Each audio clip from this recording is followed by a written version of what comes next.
Salut peuple de Dieu, comment vous allez? Merci au Seigneur pour la vie qu'il nous a encore accordée ce jour. Merci au Seigneur pour la santé qu'il nous a encore accordée. Vous avez votre frère Maoniga Babli. Et ce jour, je voudrais partager un verset que le Seigneur a mis sur mon cœur avec vous. Et avant de commencer, prions.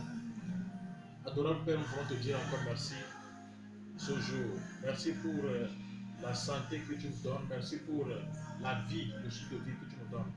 Nous sommes vraiment reconnaissants pour cet amour. Et nous recommandons encore entre tes mains ces moments importants. Nous voulons que l'Esprit Saint vienne et prenne le contrôle au milieu de nous. Après la gloire, dans le nom de Jésus, nous prions. Amen.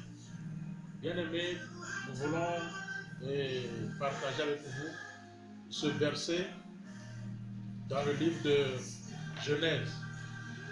Un verset que nous connaissons très bien.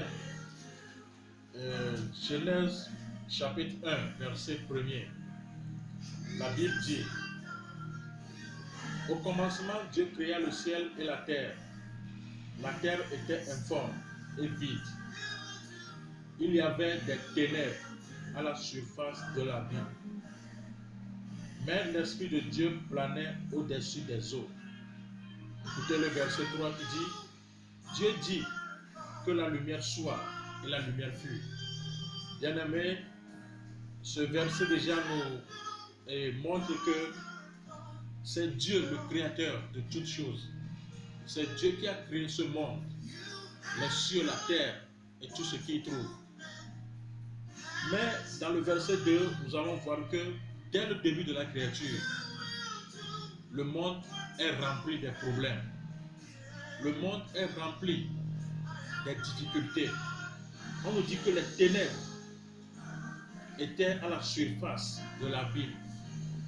Ce qui veut dire que dès le début de la création, comme je le dis, les difficultés, tout ce que nous vivons aujourd'hui, était là aussi.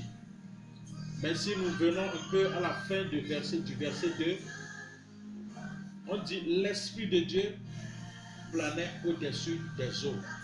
Et le verset 3 dit: Dieu dit que la lumière soit, et la lumière fut.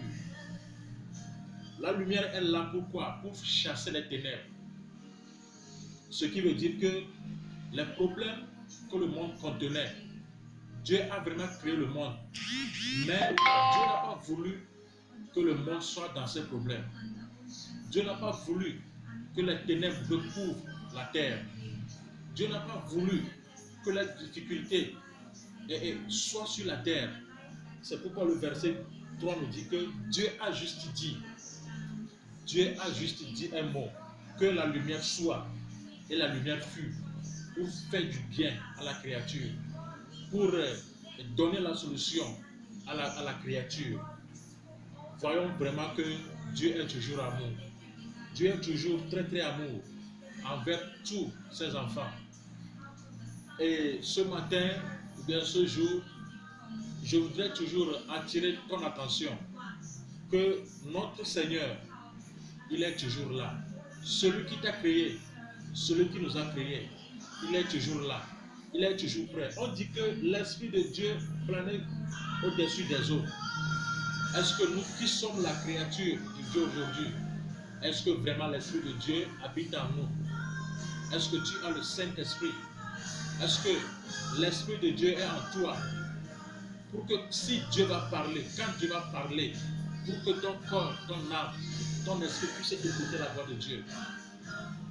Quand Dieu va répandre la guérison, quand Dieu va répandre la solution, est-ce que l'Esprit de Dieu est en toi pour attirer vraiment cette guérison, pour attirer vraiment cette solution? Vraiment, nous avons besoin aussi de l'Esprit de Dieu. Dieu est toujours là. Dieu ne va pas nous laisser dans ce problème. Dieu ne va pas nous laisser dans ces difficultés, dans ces moments difficiles que nous traversons. Dieu ne va pas nous laisser. Mais, est-ce que tu as le Saint-Esprit en toi? Je suis sûr que nous les chrétiens, que tous les croyants, c'est le moment d'implorer la grâce de Dieu pour que l'Esprit Saint habite en nous, pour que nous retrouvions vraiment cette grâce de Dieu, cette puissance de Dieu, Nous avons vraiment besoin de la main miraculeuse de notre Seigneur Jésus-Christ. En ce moment, c'est lui seul qui peut venir en notre faveur. Vous voyez, quel que soit ce que le monde entier traverse aujourd'hui, nous avons besoin du Saint-Esprit. Nous avons besoin de la main puissante, la main miraculeuse. Le Dieu d'Abraham, le Dieu d'Isaac, le Dieu de Jacob, il est toujours vivant. Il peut intervenir en notre faveur. Voyons un peu aussi dans 2 Chroniques, le livre de 2 Chroniques.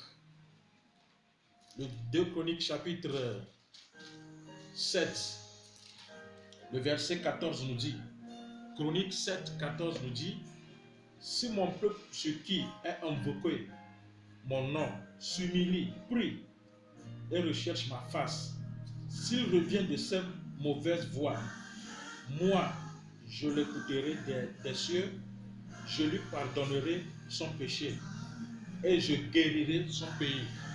Mes amis, notre Seigneur a promis la guérison pour notre terre, pour notre monde. Mais il dit, si nous pouvons nous humilier, si nous pouvons nous détourner de nos mauvaises voies, il est là pour nous pardonner. Est-ce que le monde entier peut reconnaître aujourd'hui son péché et retourner vers son Créateur? Est-ce que le monde entier peut reconnaître aujourd'hui la divinité de notre Seigneur Jésus-Christ et demander pardon? Parce que c'est lui seul qui peut pardonner. Et il a promis aussi qu'il va nous guérir, qu'il va guérir notre terre. Chers amis, chers frères et sœurs en Christ, je voudrais que nous les chrétiens, nous nous levions aujourd'hui et démontrons vraiment l'amour de notre Dieu, démontrons vraiment la puissance de notre Dieu au monde qui est dans le problème actuel. C'est le moment de faire voir la grandeur de notre Seigneur. Tout ce qui nie aujourd'hui le Seigneur Jésus-Christ, c'est le moment de le faire comprendre, de les faire comprendre que c'est lui le chemin, la vie. C'est lui qui a la guérison, c'est lui qui a le dernier mot. Et je lance cet appel aussi à tous ceux qui ne sont pas encore donnés au Seigneur Jésus-Christ. C'est le moment de donner votre vie au Seigneur Jésus-Christ. Confessez qu'il est le Seigneur et donnez-lui sa vie. Il est là il est prêt pour te rétablir. Vraiment, je suis très content pour ce moment passé avec vous. Et je suis sûr, je crois à la puissance de notre Seigneur Jésus-Christ. Il va restaurer le monde. Il va restaurer les cœurs blessés. Tous ceux qui sont malades aujourd'hui, je voudrais prier avec vous. Et je sais que le Seigneur Jésus-Christ va vous toucher. Recevez vraiment la puissance de Jésus-Christ dans votre corps, dans votre esprit, dans votre âme, dans toute votre famille. Que le Saint-Esprit vous touche. La Bible déclare que par sa meurtrissure, nous sommes guéris. Je vous envoie le sang de Jésus-Christ, qu'il soit votre signe dans votre famille. Merci. Recevez mes salutations et que le Seigneur vous bénisse. Dans Matthieu 6, verset 13, il a dit que le Père nous éloigne du mal. Vraiment, en ce moment, je prie que ta famille soit éloignée de ce mal. Je prie que ton entourage, je prie que ton mari, ta femme, tes enfants soient épargnés de ce mal dans le nom puissant de Jésus-Christ. Merci et que le Seigneur vous bénisse. Amen. Amen.